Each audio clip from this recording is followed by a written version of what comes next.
Hi! If you grew up watching the Bugs Bunny cartoons like me, then you might have the impression that gravity only works if you walk off the edge of a cliff and look down. But in the real world, gravity is a force that exists among all material objects in the universe and attracts them towards each other. Without gravity, life as we know it on Earth would not exist. The Earth would stop orbiting the Sun and drift in different directions. The layers of the Earth, from the atmosphere to the soil and everything down to the crust, would drift away from the Earth. Even the Moon would drift away. So thank God for gravity. Back when a young Isaac Newton was sitting under an apple tree in his garden and an apple fell on his head, he concluded gravity must be pulling the apple down. But years later, Einstein had another theory. Gravity is not pulling us down, space is pushing us down. Einstein predicted that through gravity, objects actually warp the space-time around them, such that the movement of every object from a human to a supermassive black hole produces ripples in the space-time continuum. He used this analogy to explain it further. Just as a boat sailing through the ocean produces waves in the water, ripples, moving masses like stars or black holes produce gravitational waves, ripples, in the fabric of space-time. On February the 11th, 2016, David Reitz, the executive director of the Laser Interferometer Gravitational Wave Observatory, reported that researchers had detected gravitational waves that were created by the merging of two black holes. This is quite an historic detection by all accounts and confirms a major prediction of Einstein's from over 100 years ago. But what's even more fascinating is that the Quran spoke of gravitational waves over 1400 years ago. To more clearly illustrate what these gravitational waves are like, Einstein himself, as well as physics professors and teachers alike, compare the movement of spatial bodies to a child's bounce on a trampoline. And in verse 11 of chapter 86 of the Quran, it is written, "By the heaven which is characterized by its bounce." The Quran swears by this unique characteristic function of the heavens, or space, as we commonly call it, by alluding to the distinct movement, the bounce, produced when heavenly bodies move in space. Now, staying within the gravity family, let's take a look at gravity's younger, lesser-known brother, microgravity. Question for you. When I say the word astronaut, what's the first thing that pops into your head?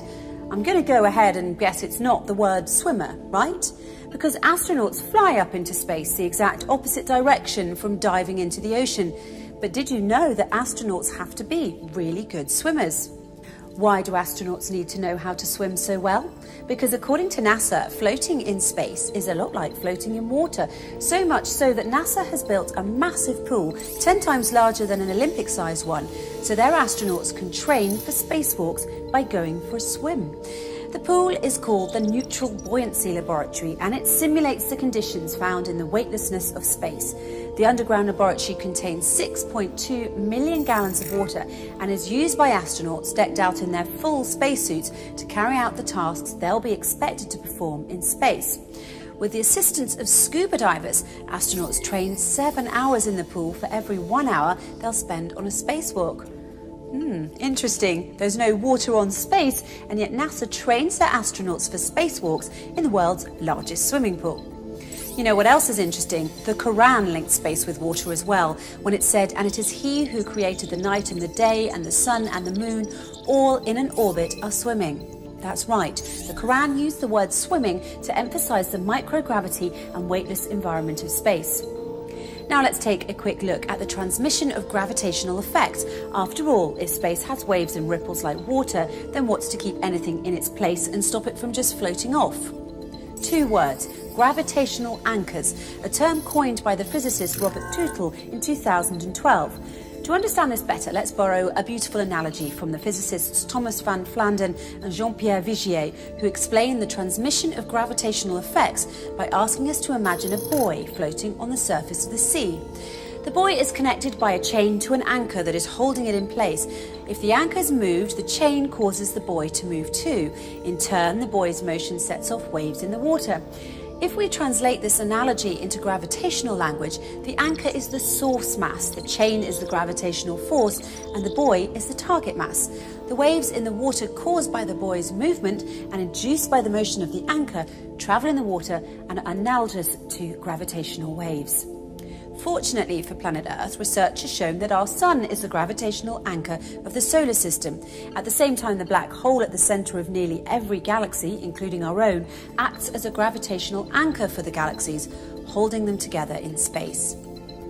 When 1400 years ago, the Quran explained how the universe was created, it confirmed that the earth needs to be anchored by saying, "And he, God, has dropped into the earth what anchors it, lest it should shift with you."